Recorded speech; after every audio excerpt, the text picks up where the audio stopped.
Olá, meus amigos e minhas amigas. Aqui você pode saber que a Igreja Católica forneceu mais ajuda e apoio financeiro ao estudo da astronomia por mais de 6 séculos, da recuperação do saber antigo da Baixa Idade Média ao Iluminismo, do que qualquer outra e provavelmente todas as outras instituições. Hebron, Universidade da Califórnia em Berkeley. Olá, meus amigos, aqui é Dauro Mendes, um abraço para todos e trago aqui uma reflexão com a frase do Cristo: a cada um segundo suas obras. Olá, é Geraldo Lemos, Geraldinho. A frase de hoje: nenhum problema pode ser resolvido a partir do nível de consciência em que foi criado. Deepak Chopra. Olá, amigos, aqui é o Marco Gândara e a minha frase é: Senhor, fazei de mim um instrumento de vossa paz. Nós estamos aqui, o Luiz Sérgio vai reapresentar a irmã Ilha e ela vai se apresentar também pra gente, porque estão juntos aqui conosco, dando continuidade ao episódio anterior. Bom, gente, em primeiro lugar, lembrar que a Ilha é nossa amiga pessoal, né? Pessoa boníssima, que nos apoiou em momentos muito difíceis da nossa vida, que mostra a atitude cristã por excelência, que derruba muros. E a gente está trazendo essa freira. Você pode se perguntar, você é espiritualista ou espírita? Mas por que trazer uma freira, né? Católica, para falar? Porque aqui, nós estamos aqui em busca de verdades, né? Em busca do conhecimento científico, filosófico, religioso de todas as áreas, que é o objetivo, inclusive, das bases da doutrina dos próprios doutrina dos espíritos. E a gente, como movimento, às vezes se esquece que quando a doutrina dos espíritos começou a virar um culto, que segundo Allan Kardec nem era para isso, ele nos lembra que nós temos 5 pontos fundamentais, morais, que são a crença em Deus, na existência da alma após a morte, no livre-arbítrio, nas consequências futuras de nossas ações e na lei de amor, cobrindo isso tudo. Se o nosso foco é nisso aí, nosso foco fundamental nisso aí, nós podemos dialogar com quem quer que seja. Se nosso foco é no dogma, seja a reencarnação, aí nós vamos brigar. E a Ilha tem essa noção perfeita também, no que respeita a utilidade do dogma, mas ao mesmo tempo o cuidado que devemos ter com ele, para que ele não suplante o amor.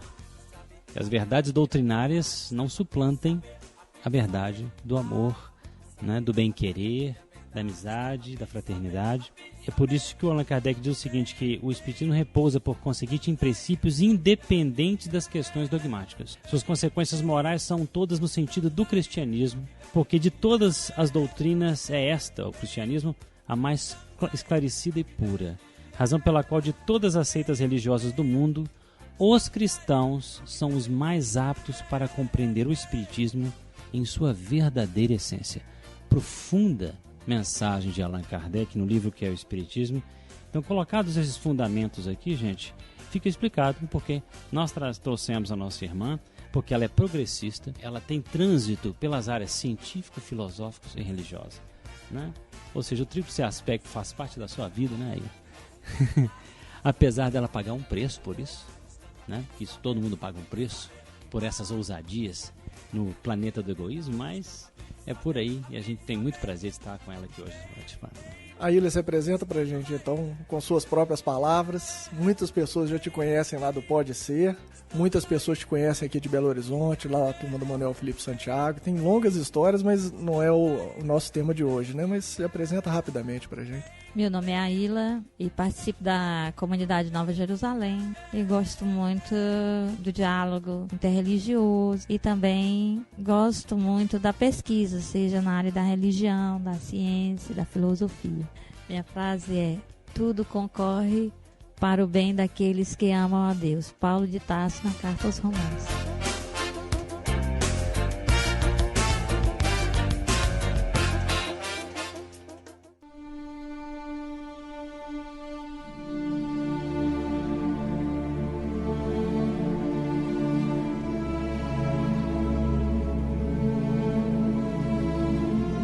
Bom, pessoal, vou começar aqui fazendo uma leitura de alguns dos monges, padres e demais religiosos que influenciaram o pensamento científico, inventaram coisas interessantes e importantes para a vida moderna.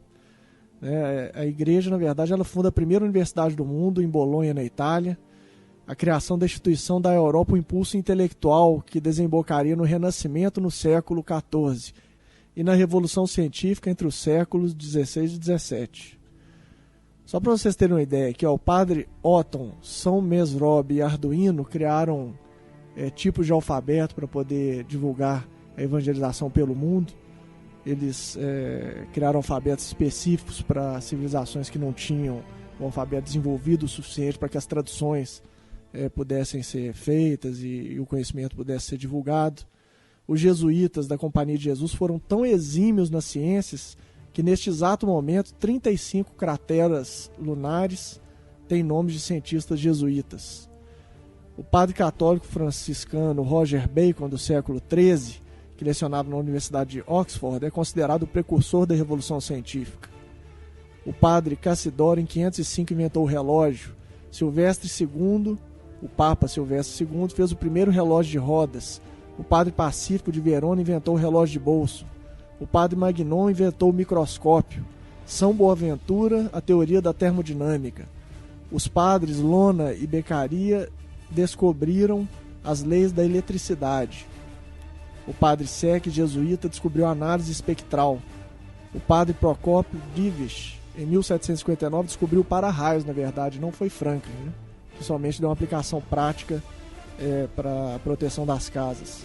O santo padre de Beda descobriu as leis das marés. O padre Gilbert introduziu os algarismos arábicos. O Guido de Arezzo, o padre, também inventou o nome das 7 notas musicais. Na verdade, ele não inventou o nome, ele só batizou as notas em cima de um poema da Idade Média. O padre Bartolomeu de Gusmão, em 1720, fez a aplicação das leis da navegação aérea. O padre Alberto Saxoni imaginou as leis da navegação aérea. O padre Bartolomeu de Gusmão, em 1720, fez a aplicação destas leis aos aerostatos 60 anos antes de Montgolfier. Frei Bartolomeu de Gusmão era português, morou na Baixada Santista, e ele vai descobrir, vai inventar o balão. Vai fazer, inclusive, a demonstração disso lá para os reis franceses, né, em Paris, diante de Maria Antonieta, Luís XVI e tudo mais. Depois ele reencarna, segundo a informação de Chico Xavier, na França. É um dos irmãos Montgolfier, que vai descobrir, vai exatamente inventar o balão dirigível. Olha só, antes no século anterior ele descobre o balão, no século XIX ele vai descobrir o balão dirigível.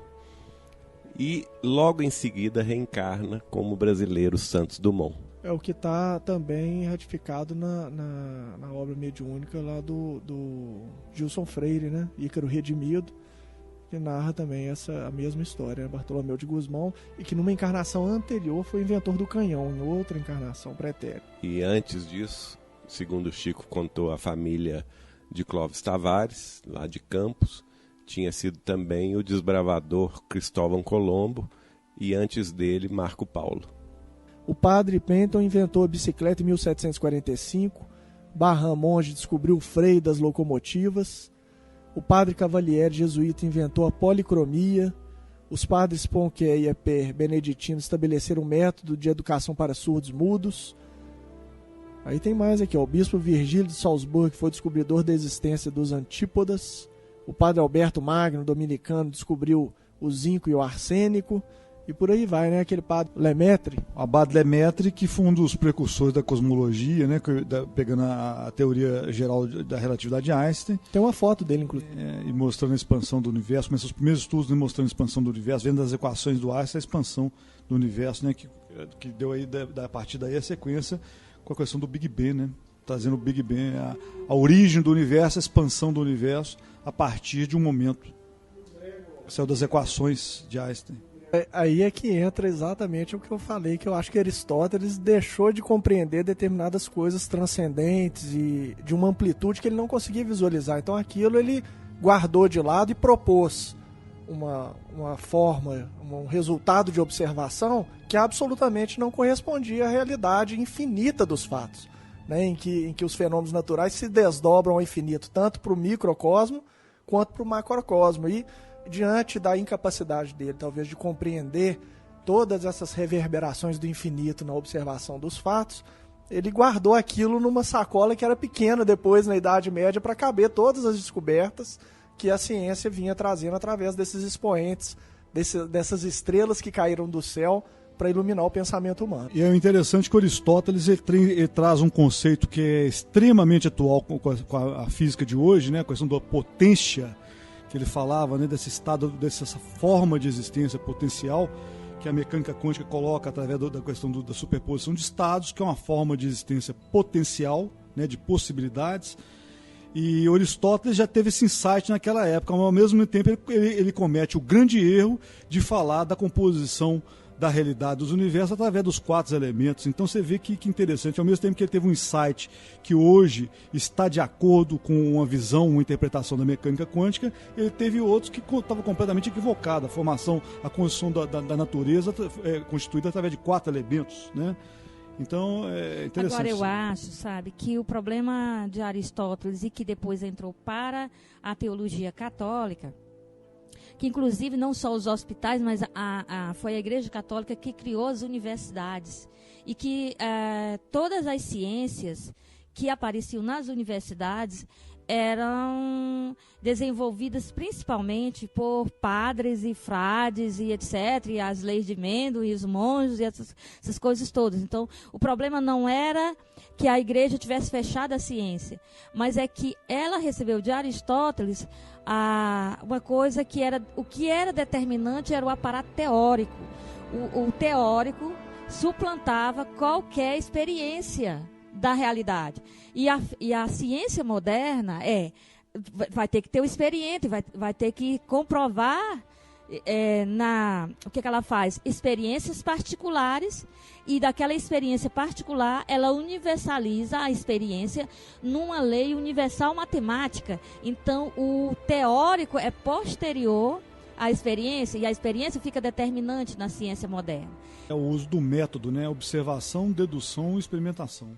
É uma coisa que a gente trouxe até num episódio anterior, que foi um bate-papo com o Haroldo, em que a gente estava analisando um vídeo de um filósofo chamado Ken Wilber, e que ele fala assim, se você não olhou pelo telescópio, você não pode opinar, no sentido também da experiência transcendente, ou seja, se a pessoa não se observou espiritualmente, por exemplo, um caso clássico disso é o caso da meditação. Então o cientista fala que não funciona, que não tem efeito, embora já há uma série de pesquisas que apontem o contrário, de que funciona muito bem em vários aspectos, mas muitos cientistas simplesmente se recusam. Mas se ele não olhou por aquele telescópio, que é o da observação do próprio ser interior, ele não pode emitir opinião de que funciona ou não funciona.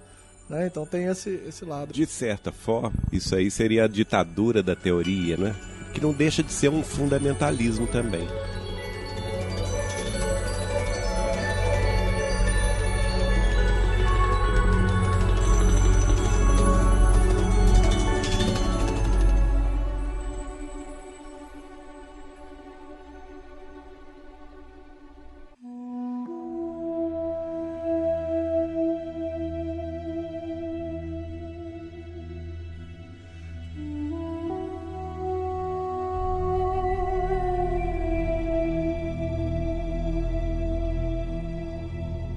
Nós chegamos num ponto importantíssimo da conversa aqui.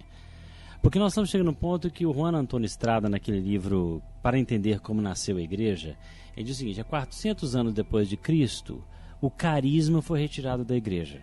O que é o carisma? Eram os médiuns. Eram as pessoas que entravam em contato com os espíritos, ou com o Espírito Santo, vamos dizer assim. Só que um médium no meio de doutores avacalha. Porque o doutor, ele já colocou todas as teorias, já criou essa metafísica e já está vendendo livro, já tem imposição no governo romano, e de repente chega um carismático que fala: está errado. Segundo as informações espirituais que eu estou recebendo, está errado. O que eles fizeram? Expulsaram os caras. Segundo esse Juan Antônio Estrada, que é um teólogo lá de, se não me engano, de Salamanca, uma coisa da Espanha, né? Expulsaram, né? E olha, se nós não tomarmos cuidado, isso vai acontecer até nas plagas espíritas. Porque hoje, se você não for a PhD em neurofisiologia, de repente você já não pode fazer mais palestra em alguns lugares. Porque isso vai tomando conta do processo da teoria, né? A teoria e aquela prática simples do Chico Xavier, lá em Pedro Leopoldo, de repente, falando de verdades monstruosas, espetaculares, vai se apagando, a teoria vai fazendo doutrinas, às vezes sectárias, né? Porque você vai fazendo separatismos e a coisa vai se repetindo. Por isso que eu acho tão importante, porque uma vez fazendo um estudo, eu descobri que qual a diferença, por exemplo, entre a ciência espírita e a ciência oficial? A única diferença é que nós fazemos uso da paranormalidade e escutamos ouvidos a ela, né? E se isso parar de acontecer, né? Daqui a pouco uma única veia para a gente, porque isso que a Ilha está falando aqui é uma coisa muito importante.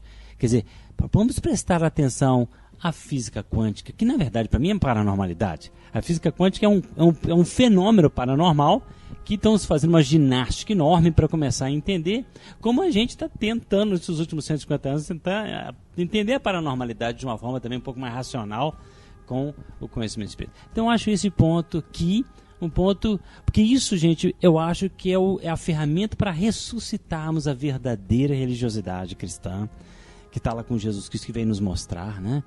Muito bom. Você falou uma coisa importante, então nós temos dois modelos fundamentais para a gente nesse processo. Um é o Cristo, que não tinha PhD, aqui na Terra, né? O PhD dele é celestial, então, né? Mas não tinha um PhD na Terra, e o outro, Chico Xavier, que com sua vida e obra monumental e assombrosa, chegou a completar o 4º ano primário? Não chegou. Né? Então são dois modelos que a gente tem como referência e basta, né? Até das áreas da ciência, uma das que tem bastante aplicação prática, e a gente aqui do portal, a gente, né, vai procurar trazer essas informações também, é a área da ciência pedagógica. Então, uma visão que nós do Portal Saber compartilhamos com o Portal Ser, é a ideia de nós termos e cultivarmos, né, futuramente, em breve, ou talvez num futuro mais longo, um espaço que permita construções pedagógicas mais ricas, né, porque quando o Chico se reunia no Abacateiro e, né, os outros lugares que o Geraldo contou pra gente algumas histórias, era uma proposta pedagógica. Nesse ponto que eu discordo do Estrada é o seguinte: o carisma foi expulso das universidades, da teologia, e ficou nos místicos. O povão não entendia nada que o teólogo dizia.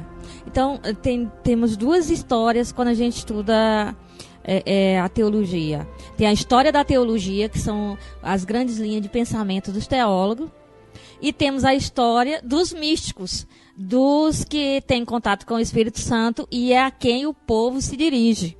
Entendeu? Então temos uma história, temos dois trilhos, né, que caminham. História paralela, né? Duas histórias paralelas. Então a gente tem matérias que são histórias da espiritualidade, né? Então aí vamos ver como foram que ao longo do tempo a teologia fria e calculista e abstrata lá no ambiente das universidades, formando dogmas, e os místicos orientando o povo na linha da moral, da ética, no caminho da transcendência, da conversão, da evangelização. Então aí esses chamados as grandes linhas da espiritualidade, como a do Carmelo, de Francisco, dos beneditinos, de né? Padre Caetano. Então é uma outra história, que tem, inclusive, isso é dividido na teologia.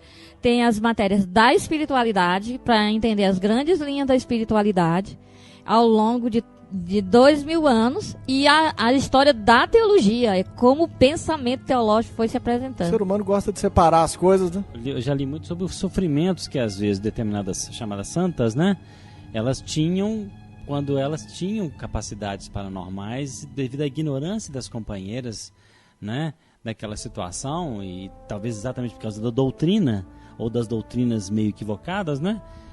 Santa Brígida da Suécia e outras tantas falavam. Lembrei de Ave Cristo, né? Tem uma história muito bonita sobre isso. Tinha principalmente as perseguições, porque no dia a dia a história de Teresinha e outras mais mostram, né? Mas tinha as perseguições dos teólogos, porque não se adequava A proposta deles, a proposta abstrata, né? Um exemplo forte disso é a Teresa de Ávila, né? Teresa d'Ávila. É a Teresa d'Ávila. Então ela teve vários problemas, não é? Conflitos, né? Com os teólogos, né? Eu estou me lembrando, essa discussão está me lembrando o segundo livro publicado de Chico Xavier, que foi do espírito da mãe dele, né? Dona Maria de São João de Deus. E ela, na conversa dela com o mentor espiritual dela, ela vai relatar para o Chico isso, a instrução que o mentor espiritual dava para ela, que mais ou menos é assim: cabe-nos o grande movimento de restauração das crenças puras.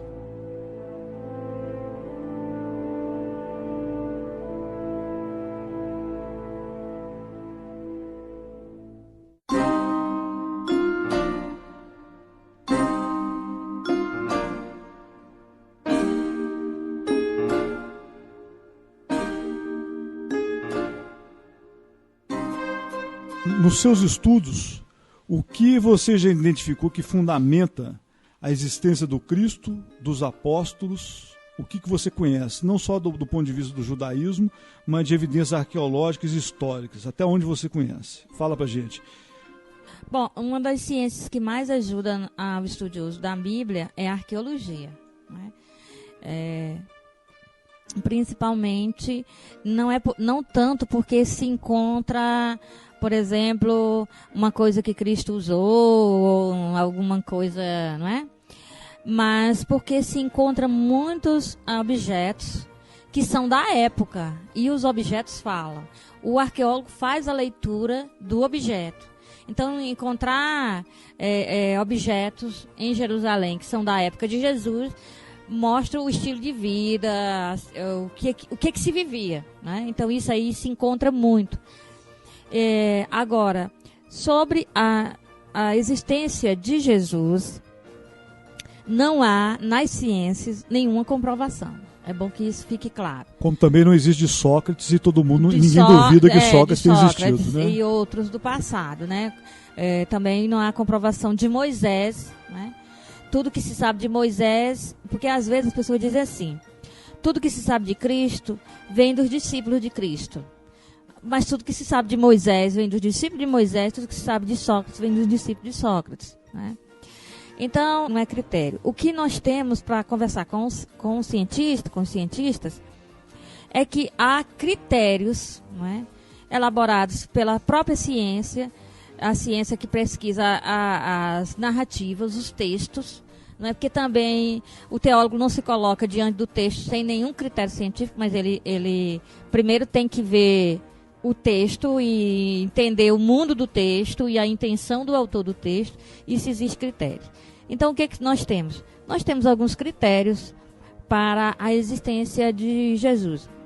Um dos critérios mais fortes, que é o chamado critério do constrangimento, não é? Que é um critério elaborado pela ciência mesmo, para a existência de certos personagens e saber o que o personagem histórico fez ou deixou de fazer.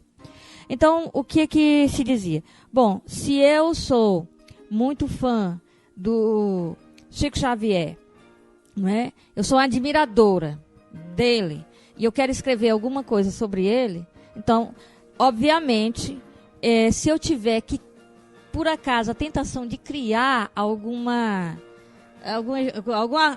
história que ele não tenha vivido e colocar dentro da história dele, mas se eu sou tão admiradora, eu vou criar uma história bonita, né? E anexar a história de Chico. Então, vou fazer um romance sobre Chico Xavier. E aí, como eu admiro demais Chico Xavier, então posso exagerar alguma coisa. Mas eu não vou inventar, não vou criar para a vida de Chico Xavier, já que eu admiro tanto, nenhuma coisa grotesca ou uma coisa que envergonhasse, ou que depois denegrisse a imagem dele. E os discípulos de Jesus são unânimes em dizer que Jesus morreu na cruz. E isso ninguém inventaria só para um inimigo. Porque a cruz é a vergonha, é denegrir, é dizer para o judeu que ele é amaldiçoado, é dizer para o ambiente romano e grego que ele é um condenado da pior espécie, um malfeitor que levou comum, que levou a pior condenação. Então, se eu tenho admiração por ele, eu sei que ele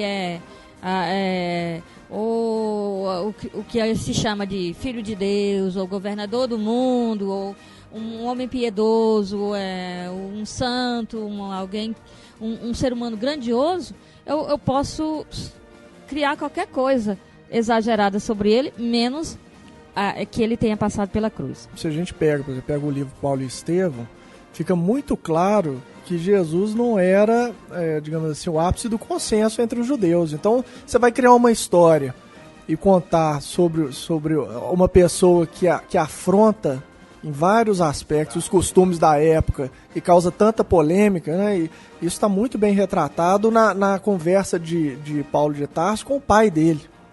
Está perfeitamente retratado naquelas páginas ali como que aquilo confrontava a visão judaica de um herói, né? De uma pessoa.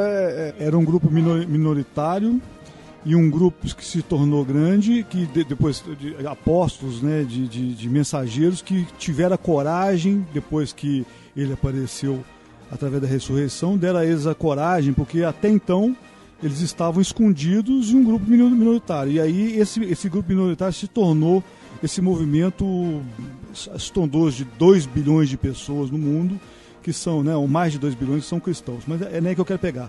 Temos provas, evidências históricas, por exemplo, Flávio Josefo, um historiador da época, que dá o testemunho do Cristo.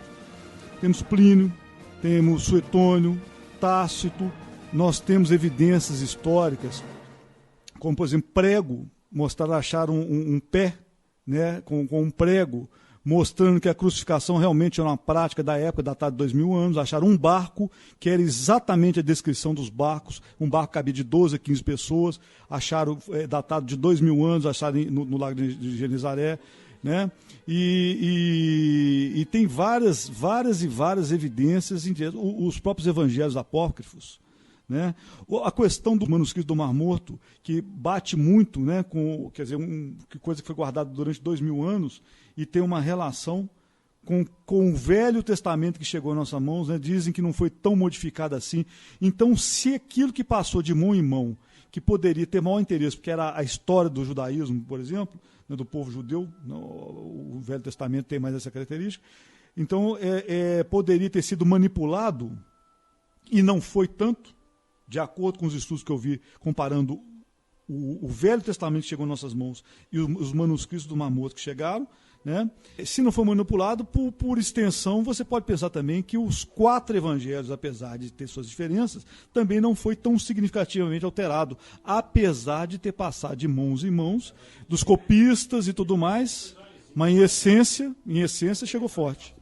Então, o que eu estava falando sobre os critérios é porque o entendimento que eu tive da pergunta é uma questão puramente científica. Entendeu? Então, o que eu estou dizendo é, o cético, um cientista cético, ele não aceita a Bíblia e ele não aceita as obras, né, que vocês citaram aí. Então, não adianta eu dizer assim, há 2000 anos ou no Novo Testamento, não adianta. Nem adianta dizer no Antigo Testamento. Então, o que eu posso... Quando nós falamos no que a ciência pode ajudar o teólogo, não é, a conversar sobre Jesus com um cientista que não aceita, porque a gente tem que partir do pressuposto seguinte: o cientista que ele não está nesse engajamento espiritual, com a espiritualidade, com a busca de espiritualidade, ele diz assim: o cristianismo é um mito, ele foi criado. Então, a busca do Jesus, da história de Jesus, ajuda o religioso, o teólogo, a dizer não é um mito. Bom, então eu tenho que ter alguns critérios aceitos pelo cientista, pelo cético, pelo cientista cético e não cientista religioso. Então, eu tenho que ter critérios aceitos, critérios científicos, para conversar com o cientista cético a respeito de Jesus. E que não pode ser nem a Bíblia, nem os livros de alguma religião. Então, o que é que eu tenho que dizer? Número 1, critério mais chocante, constrangimento. A cruz. Havia crucifixão, como ele citou. Há dados de que o Império Romano tratava assim aqueles que eles achavam que crime de lesa majestade, crime contra o imperador. Então, havia crucifixão e ninguém diria, nenhum discípulo diria que o mestre foi crucificado, a não ser que isso fosse de conhecimento de todos.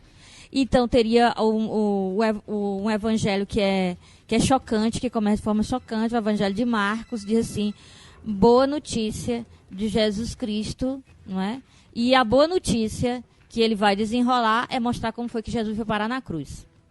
Então, como é que se pode dizer, olha, sabe, aquele que é nossa esperança, aquele que nós esperamos séculos e séculos, aquele que vinha resolver as coisas para nós, aquele, sabe disso? Eu tenho uma boa notícia para te dar. Ele foi totalmente eliminado pelos romanos na cruz. Isso é uma coisa que não bate, tá entendendo? Chocante, faz parte do critério do constrangimento. Ninguém inventaria cruz para o seu mestre, a não ser que realmente o seu mestre tivesse sido crucificado, isso fosse de conhecimento de todo mundo, e aí você teria que dar um jeito de explicar essa situação da cruz. E aí você vai contar a história dele para explicar como foi que ele parou na cruz.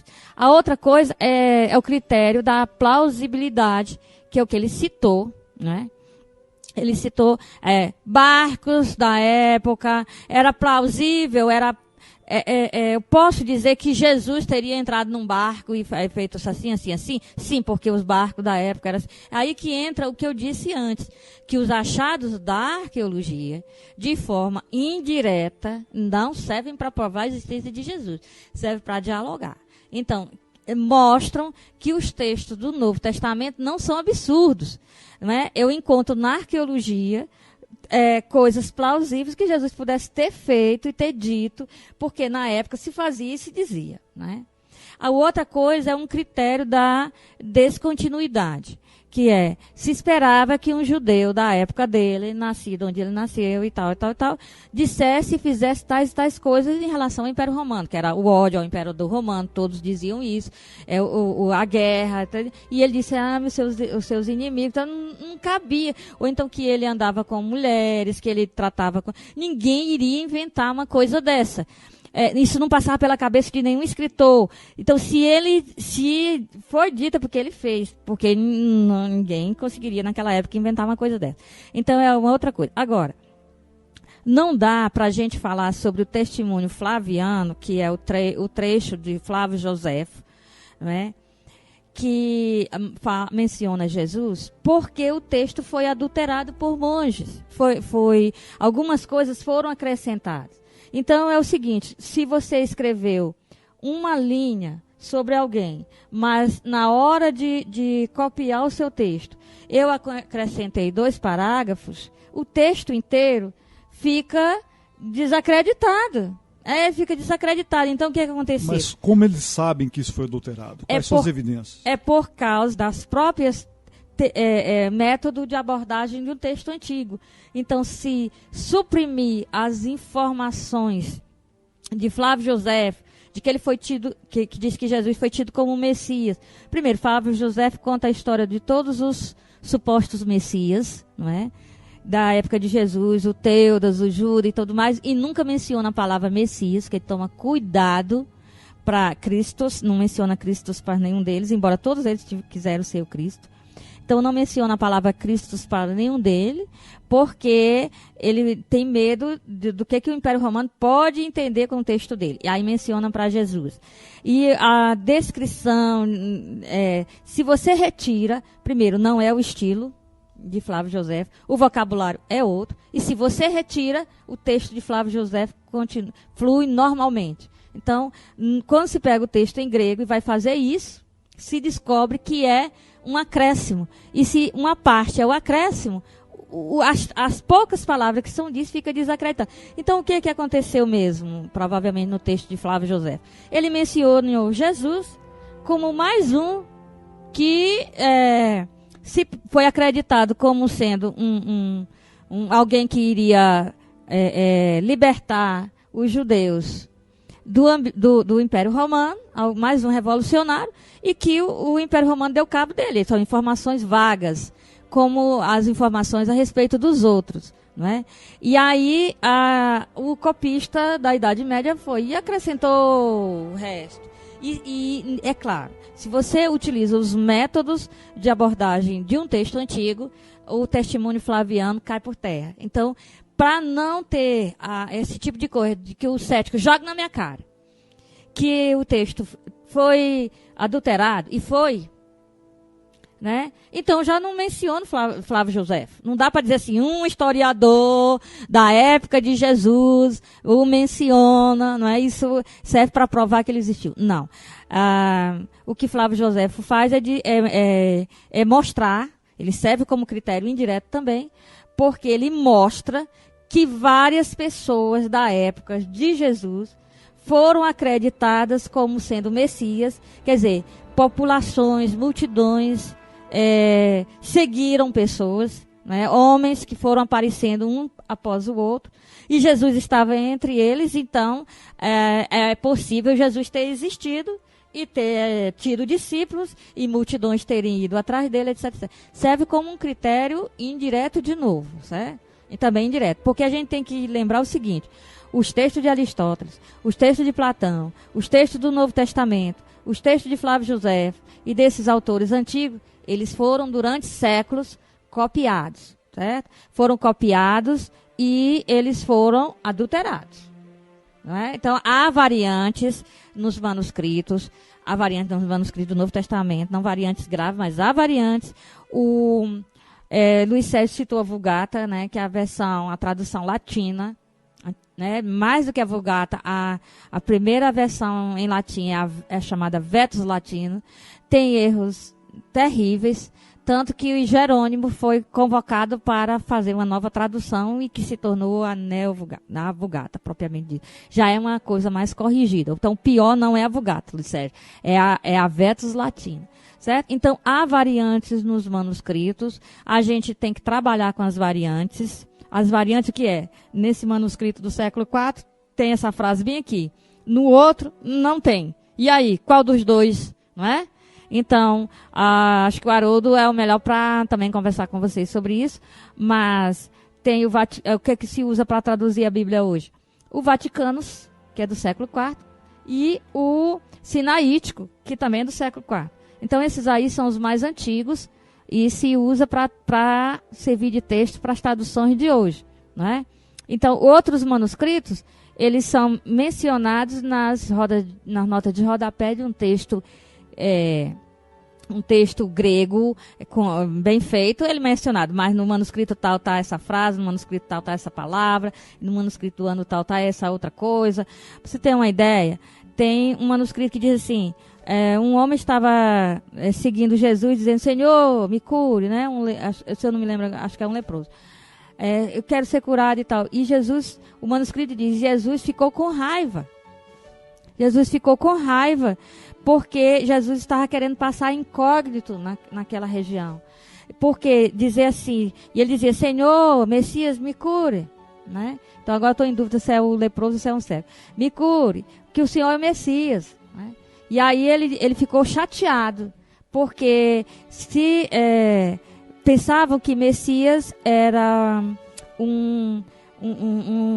ia ser um rei davídico, um rei semelhante a Davi, que ia fazer uma guerra contra o Império Romano. Então ele estava querendo passar incógnito, então ele ficou chateadíssimo. Jesus ficou com raiva, né? Uma coisa que se diz muito bem em hebraico, que não tem meio termo, ou amo ou odeia, né? Jesus ficou com raiva e disse: seja curado. Curou, mas curou com raiva. Então o copista, o manuscrito mais antigo, diz claramente: Jesus ficou com raiva, não tem problema nenhum. Jesus ficou com raiva, e se vire para entender porque que Jesus ficou com raiva. Vai entender a época de Jesus e descobrir porque que Jesus ficou com raiva. Curou, mas curou com raiva, chateado, né? Nós diríamos hoje. E o copista vai e acha feio dizer que Jesus ficou com raiva e diz assim, Jesus ficou cheio de misericórdia e diz, seja curado. Mas o que eu tenho que aceitar, apesar da dureza, de ficar, meu Deus, Jesus ficou chateado com o cara. Vai ver, ele tinha falado pouco antes, falou assim, eu vou passar, você não fala pra ninguém, não faz estardalhaço. Não, o Evangelho de Marcos deixa bem claro, não conte pra ninguém, não diga nada pra ninguém. A questão da história como ciência é muito subjetiva e é muito difícil naquela época, já no século IV, você querer, séculos atrás, realmente descrever tudo que aconteceu. Ainda mais com tradição oral, com a dificuldade de entendimento pessoal, é muito subjetivo. Ô, Dauro, a turma aqui com copy e paste no computador consegue copiar errado as coisas. Imagina o cara lá na luz de vela.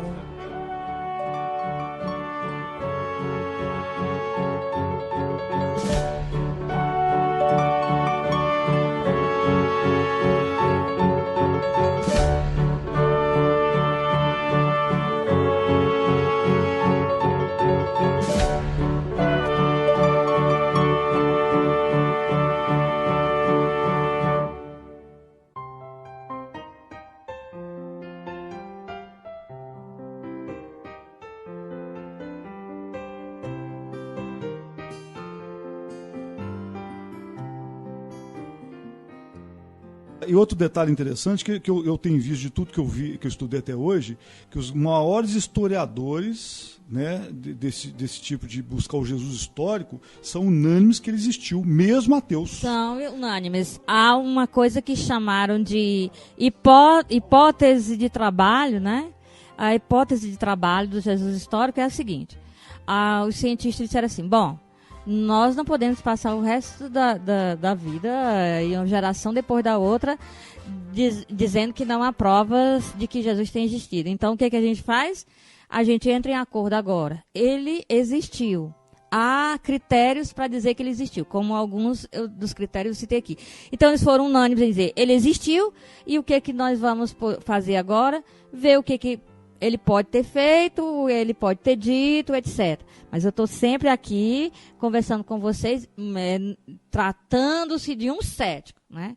Tá certo? Então, tratando-se do cientista não religioso. Porque, para quem tem fé, a ciência entra em segundo momento. Ela me ajuda a entender os textos, ela me ajuda a entender o contexto, ela me ajuda a entender a economia da época, a geografia, etc, etc. Tudo isso está envolvido no Novo Testamento. Então, ela me ajuda a entender melhor uma passagem do Novo Testamento, né, porque ela me dá os dados que me faltam.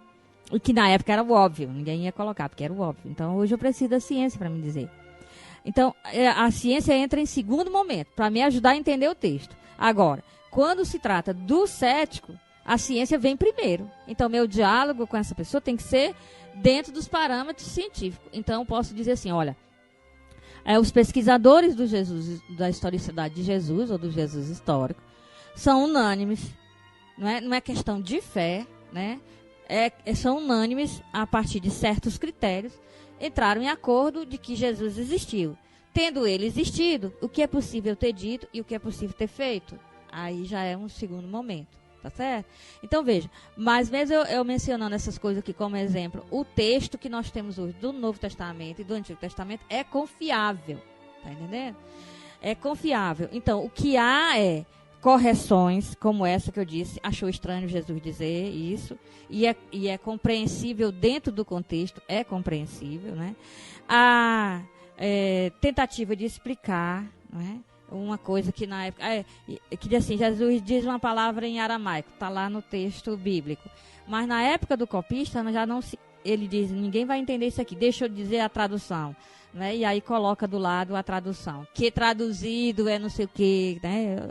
Então, não há nada que seja contra os aspectos morais dos ensinamentos de Jesus, né?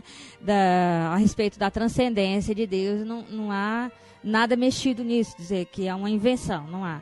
O que há são palavras e que elas, hoje em dia, elas vêm num bom texto grego do Novo Testamento, tem lá na nota de rodapé, no pergaminho tal tá assim, no pergaminho tal tá com essa letra, no pergaminho tal tem essa construção da frase, tem essas duas palavras, faltam essa, tá? E você tem um texto que é traduzido hoje para o português, é dos pergaminhos mais antigos e mais confiáveis, que são o Vaticanos, porque está no Vaticano, faz parte, e os Sinaíticos, que foi o encontrado, que até menciono nessa palestra aí, foi encontrado lá no mosteiro perto do Monte Sinai. Então, são do quarto século, são os mais antigos completos, porque nós temos vários fragmentos, até do ano 180 nós temos... Esse mosteiro onde foram encontrados sinaíticos, eu até visitei lá, quando eu fui ao Monte Sinai, eu vou botar uma foto no... E eles foram encontrados quando, o Sinai? O Sinai, agora eu não me lembro de nenhuma data que seja depois de Cristo. Só me lembro das datas que são do ano do século I para trás. Mas eu tenho no estudo Tischendorf, que encontrou, acho que é século XIX, mas não estou lembrado do ano, mas eu tenho isso tudo anotado, só que eu não me lembro. Porque eu pergunto pelo seguinte, os manuscritos que nós encontramos do Chico Xavier na Fazenda Modelo, do guia dele, do Emmanuel, ele já estava escrevendo as interpretações dele sobre o Evangelho, que depois viraram a série Caminho, Verdade e Vida, Pão Nosso, etc. Mas lá, ele mesmo, Emmanuel, comenta o seguinte, para o Chico Xavier, para a família Joviano, para não publicarem nada, não encaminharem nada para publicação antes de 1950. Porque somente a partir de 1950 surgiriam traduções mais fiéis do Novo Testamento. O que surgiu em 1950 que mudou? Você tem essa informação? Foram as aberturas das grutas, porque em 45, né, mas o Vaticano II é uma tentativa de ajeitar a coisa. Então vamos lá. Só para colocar para o pessoal, o Codex Sinaiticus, ele foi descoberto por Konstantin von Tischendorf, numa terceira visita dele ao mosteiro ortodoxo de Santa Catarina, ao sopé do Monte Sinai, em 1859. Em 1859. Não, mas o que eu quero dizer... Não, mas o 1950 é o seguinte... É que em 1945 foram encontrados os evangelhos apócrifos em Nag Hammadi, no Egito, e em 1947 foram encontrados os documentos de Qumran, o manuscrito do Mar Morto, de Qumran, porque os manuscritos do Mar Morto são de 7 lugares, então tem 2 grutas de Bar Korba, tem o de Qumran, mas... Os de Qumran, que é o que trazem as grandes mudanças, são esses de 2.000 anos guardados, esses aí foram em 1947. Né? Então, era necessário em 1950, né, já se tem, acho que foi em 51 se encontrou a última gruta, se eu não me engano, de Qumran, e aí já se tem todos os documentos, e se passa para um processo de tradução, né, um processo de colagem, de reorganização e de tradução. De atualização. Porque os manuscritos não foram encontrados livros inteiros. Chegaram às mãos dos estudiosos vários fragmentos, que eles têm que montar o texto, e alguns, os da primeira caverna, que estão inteiros, né, a primeira caverna encontrada, que estão mais inteiros, porque foram encontrados por acaso. Depois os beduínos estavam à procura dos manuscritos. E quando estavam à procura, eles rasgavam em vários pedaços que estavam inteiros para ganhar mais dinheiro. Com cada pedaço que eles encontravam, ganhava dinheiro. Então, e outros já estavam deteriorados da Caverna 4, já estavam em pedaços mesmo. Porque entrou a enxurrada durante séculos e estragou. Mas eles estiveram no processo de montar o quebra-cabeça e depois traduzir, né? Muito interessante. E o interessante é que todos na década de 40, tanto de Nag Hammadi, que foi encontrado por crianças, pastorezinhos que entraram na caverna, procurando alguma ovelha perdida e tal, e encontraram, que é uma preciosidade, porque são os evangelhos apócrifos, né, que são evidências indiretas, né? A gente vem muito em direito a construção de fundamentação de uma defesa, de uma acusação, através de evidências indiretas. Né? Evidências indiretas que vão se somando e convergem e criam uma paisagem que faz a fundamentação e o convencimento. Então, os evangelhos apócrifos são muito importantes como peça nisso.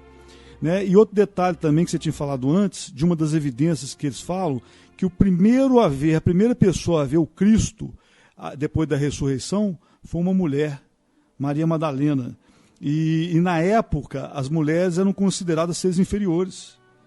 Então, se alguém fosse inventar, isso historiadores do Jesus histórico usam isso como argumentação da existência do Cristo, que fala que se a história fosse inventada pelos evangelistas, eles colocariam um homem.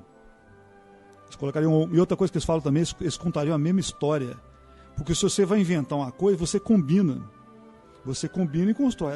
Apesar do que você pode argumentar também, que eles pensaram até um pouco mais longe e falaram, vamos fazer de forma diferente, que com histórias contar diferente dá mais plausibilidade, fica mais razoável, né? Então são questões. Mas o fato de Maria Madalena ter sido a primeira a ver o Cristo é tido como uma das evidências indiretas. Porque se fosse inventar uma história, na época a sociedade masculina, patriarcal e tudo, eles teriam colocado um homem como a primeira pessoa a ver o Cristo e não uma mulher.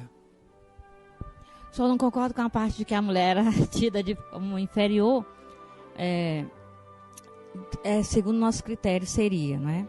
Mas a mulher tinha uma importância muito grande, só que o que ele diria é o seguinte: um acontecimento tão importante, ele teria se manifestado ao seu principal discípulo, né? Então, ao chefe dos discípulos, e não a mulheres, né? Que o que é dito é outra coisa do constrangimento. Ele, além de ter se manifestado primeiramente a mulheres, é dito que eles, os discípulos, não creram nelas. Então falam mal de si próprios, né?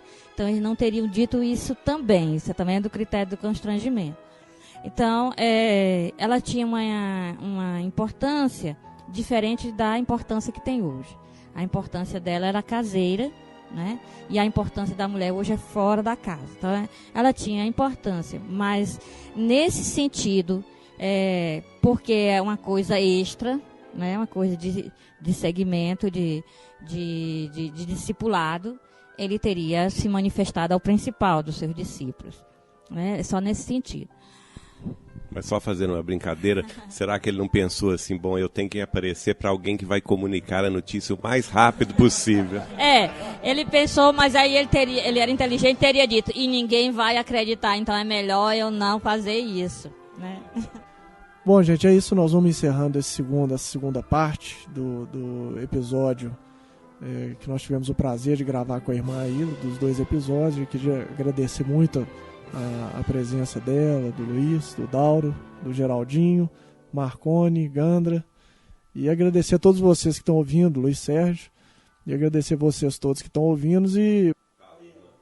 Não, eu quero agradecer, né, porque senão já foi agradecido, mas eu que tenho que agradecer, porque o que a gente vê aqui não é uma coisa comum, né? Então as pessoas sempre acham que primeiro eu vou admitir, não é comum uma freira católica, uma irmã de caridade, como se diz, gostar de ter feito... enquanto pensava, se eu não ia para o convento, enquanto eu penso, se eu não vou fazer técnica em eletrônica na Cefet. Fiz, né? E depois faz filosofia, se mete nesse meio da pesquisa científica da Bíblia, né? Você pode até pensar que uma freira gosta de ler a Bíblia, mas uma freira que usa a ciência para ler a Bíblia, não é?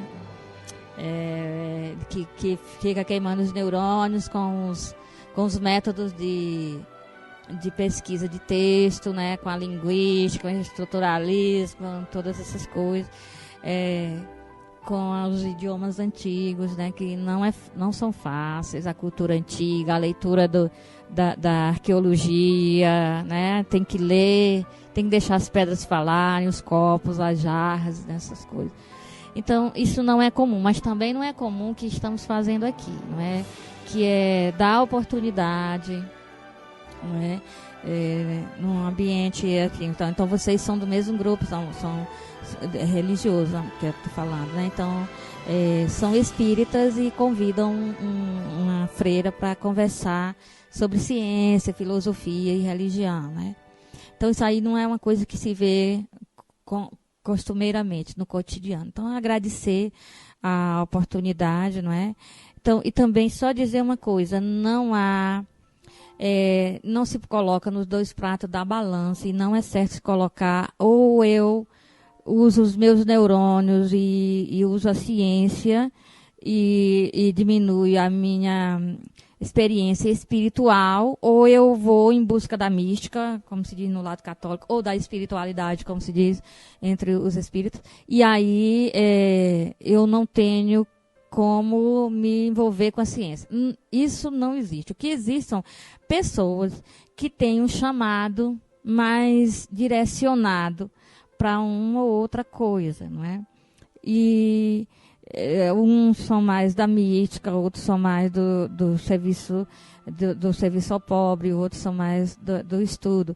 Mas o padre Caetano, o fundador da minha comunidade, dizia que, embora a gente se sinta mais com a tendência mais a um desses pés, todos nós devemos fazer o possível para viver o tripé, mesmo que ele fique um tripé meio confuso. Então, as pessoas perguntam, você ora bem, você sente, você se emociona, você chora com a oração, eu sim. Você se deixa afetar pelo sofrimento do outro, sim, né? E gosto muito das ciências também, sim. Né? Então, eu acho que isso não tem nada a ver, e eu não concordo com essas acusações em que a pessoa que dá muito dado às ciências critica o outro que é muito dado à mística ou ao trabalho. Né? Eu não concordo com isso. Né? Eu acho que nós temos que passar pelas essas experiências sempre. Né?